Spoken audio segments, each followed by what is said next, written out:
अस्सलाम वालेकुम सर जी। सर जी ये है वो तीरा आगे लाने वाली कटिंग ना, ये देखें ज़रा। इसका डाउन अगर मैंने करना है ना, आम तौर पे करना टाई करना है, तो मैंने इसका डाउन 2 सूत्र बढ़ा देना है, 2.25 करना है। और बैग मेरी 1 इंच है। और इस तरह से सिर्फ मेरी बैग जो कटी हुई ना मैंने, वो 1.25 इंच बैग मेरी है पीछे नीचे, ये देखें। ठीक है, 1.25 से भी कम है।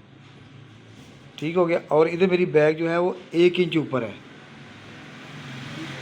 ठीक हो गया, ये चेक करें। और दूसरा सर जी क्या कहते हैं कि इसमें बहुत थोड़ी शेप आई है इसमें। ठीक हो गया। और दूसरा ये देखें कि जो तीरा है ना, तीरा तीरा बिल्कुल नीचे से सीधा है, इसमें कोई शेप नहीं दी हुई। ठीक हो गया। और इसका डाउन सिर्फ, अगर ये तीरा है 5 का तीरा है, तो सिर्फ 1.25 इंच का डाउन किया गया इसके ऊपर। ठीक है, तो ये इसकी सेटिंग में दिखाता हूँ करके आपको। ये तीरा आगे आएगा, ये देखिए सर जी, आधा इंच का चढ़ा इधर, और आधा इंच का ही चढ़ा इधर।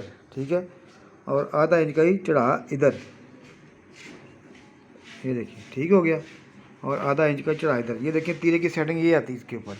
इसके ऊपर क्या होता है कि ये चीज़ छोटी बनती है और यहाँ से जाके तीरा चौड़ा हो जाता है। ठीक है, ये चीज़ चौड़ी बनती है। और इसको मैं आपको चेक भी करवाता हूँ कि देखें, यहाँ से ये है 1.25 है।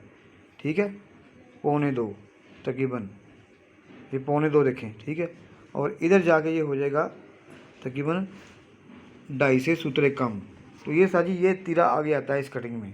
ठीक है, इस कटिंग में तीरा आगे आता है, ज़रा शेप उसकी अच्छी आती है। बाकी सेटिंग तकरीबन ऐसी होती है, मतलब बेहतर आता है यार इसमें।